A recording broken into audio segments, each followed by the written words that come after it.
Bienvenue sur ces chroniques de Nantubeur consacrées entièrement aux séries web et qui se feront sans la présence de Troy. Connard. Et pour cette première, je vais vous parler d'Ugis, une web-série indépendante qui mêle différents genres, la comédie, le drame et la science-fiction.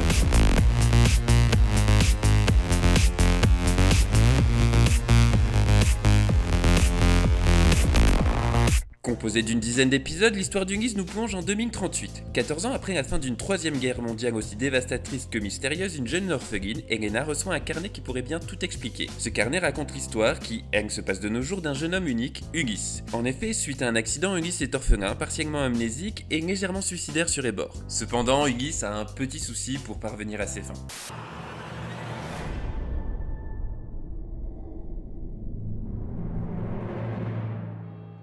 Pour moi, il n'y aura pas de miracle.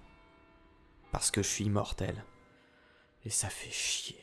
À part ce petit détail, Ugis est un jeune homme de 24 ans comme les autres qui cherche surtout à se faire une place dans ce monde. Heureusement, il peut compter sur l'aide de ses amis. M&M's pour Marie-Madeleine. Et Charlie. Pour Charlie.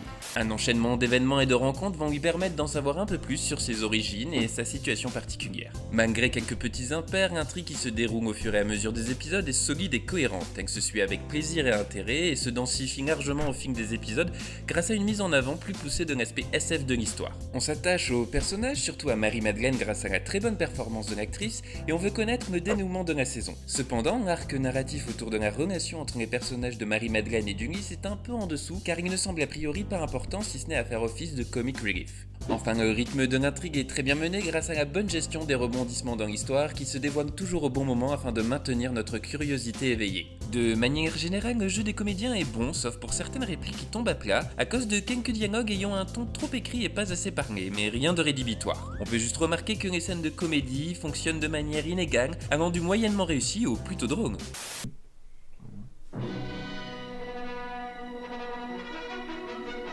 Sérieusement? Mais vous avez besoin de les voir combien de fois ces films pour les comprendre?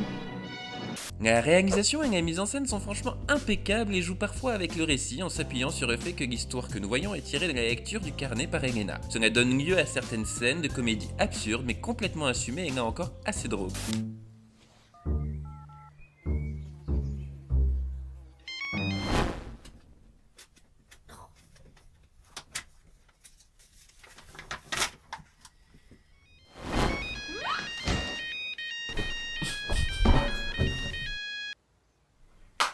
Ulysse?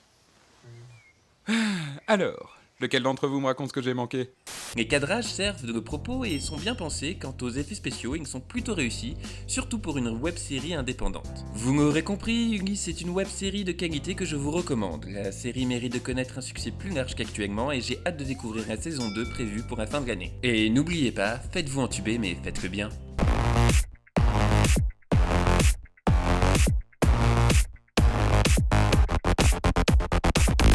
Attendez, t'en parles pas mais y a aussi de l'horreur dans cette série. Quoi? Mais qu'est-ce que tu racontes? Ben ouais, regarde.